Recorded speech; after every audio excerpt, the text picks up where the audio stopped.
Time now for the real world with Lee Anderson, and Slippery Starmer has confirmed that if he gets into government, Angela Rayner will be his deputy prime minister.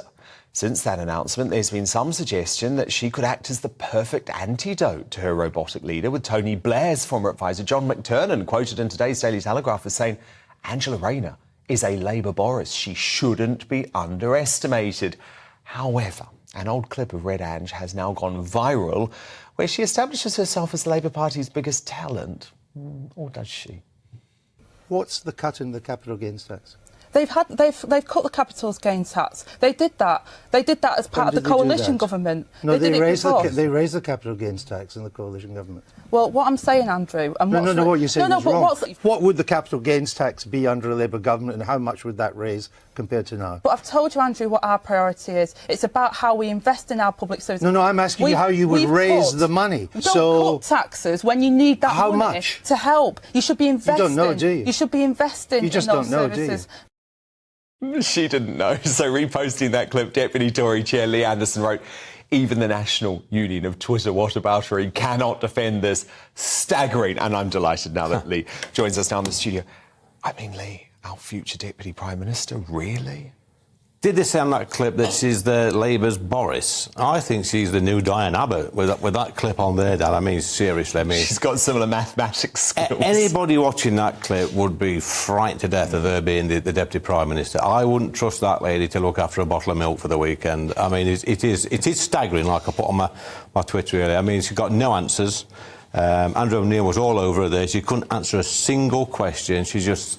Honestly, we need professional people in this country, running this country, and that just proves beyond any reasonable doubt she's not fit for office. I mean, the problem that I have with her, Lee, is that she genuinely believes that half the country, including you, by the way, are scum. Yeah. So how on earth can she represent me? I mean, you won't hear me using foul language, Dan. No, ever. No. Not in public, anyway. Yeah, I mean, I was there when she used the scum word. Yeah. I think she got caught as well at some event, a fringe event at a Labour conference using that word.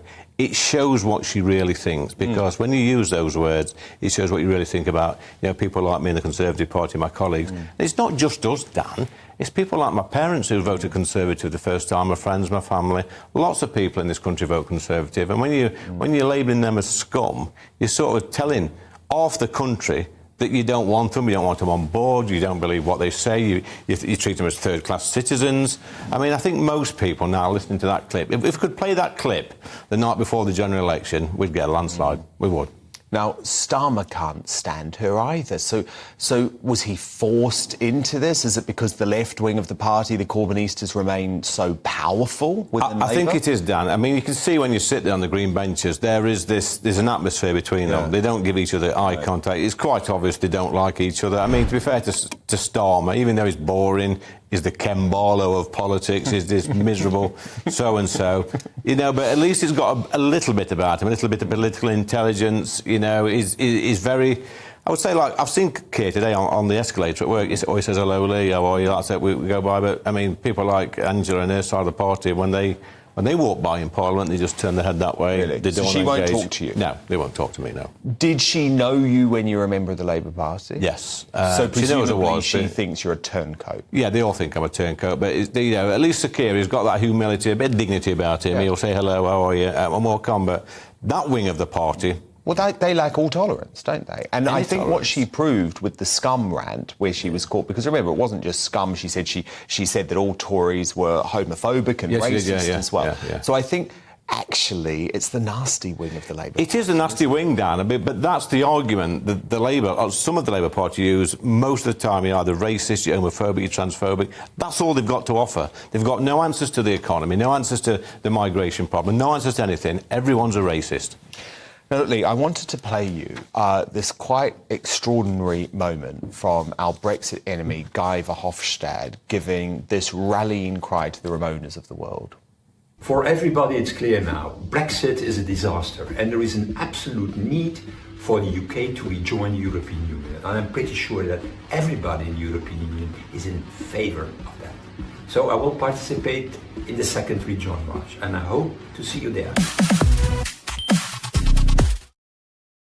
And Lee, in the tweet accompanying that, he actually spoke about people taking over the streets. So it's quite anti-democratic, number one, isn't it? But it was almost like he was coming close to encouraging some sort of violent revolution. It looks like it. I mean, that clip there, I mean, he's not smarting himself up for that clip, has he? I mean, he looks like one of these protesters we see hanging around Parliament Square on a daily basis. He's not a good advert for the EU, is he?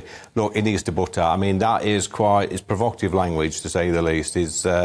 Look, we've left the EU, you know. It would appear that he's in some sort of cahoots with the Labour Party. We know what the Labour Party is all about. Well, you're concerned, aren't you? Because in the reshuffle this week, they promoted all of the people who wanted to overturn the biggest democratic mandate in history. And these were all the second vote people. Yeah, these were all the Remainers that called us thick, that called us racist, called us bigoted. We weren't intelligent enough to have a vote in the referendum.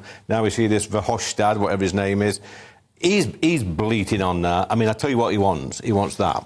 He wants cash. We are a cash cow to the European Union. We've read this week that they're running out of money. What's his answer? Come and rinse more money out of the UK. We're not having it, Dan. We're not having it. No. Now, look, Lee, some breaking news from the lefty rag, the Daily Mirror. So I want you to look at this report. Don't trigger me. Woman jailed for nurse sex assault, groped female guards as they served her food. And Lee, what's going on there? Look, Dan, anybody looking at that photo, if you're describing that as a woman or a she or whatever pronoun you want, that's a bloke in a dress. I mean, if you think that's a woman, you need to get to doctors and get your sin checked out, because it's quite obvious. I mean, look at the state of it. That's a bloke all day long. And I said that in my tweet. And, you know, we've got this minority of people in this country. And I said last week, I think it was, Dan, that there's been an influx of stupidity in this country. If you actually think that is a woman, you need to get your eyes tested or probably go and lie down in a dark room and put some whale music on. That'll sort it. I know, but it's wrong, isn't it? It's almost likely these left-wing newspapers are trying to gaslight us, though, because if we don't refer to someone like that as a woman, we are described as being transphobic and bigoted. Well, listen, Danny, you go out on AI Street, whether it's London or it's up in Ashfield, stop 100 people, show them that photo of that thing, whatever it is, and say, is that a man or a woman? And I think 99 would say, that's a bloke. It's as simple as that. It's the Guardian, it's the Mirror, it's this sort of rags that, you know, I absolutely detest, pumping this silliness into society. They need to stop it. There's no wonder the sales are going down. No, that's very true. Lee, who do you have this Friday night, 7 o'clock, for The Real World? We've got Jo Wood, who's the ex-wife of Ronnie Wood. We've got Phil Campion, his ex-SAS. Love him too. And Craig McKinley is a Tory coming on, and Scarlett Maguire is our left in the corner. That should be fun. That is one heck of a lineup. No, Jo Wood's a really good woman, actually. That will be a great show. 7 o'clock Friday night here on GB News. Lee Anderson, thank you so much.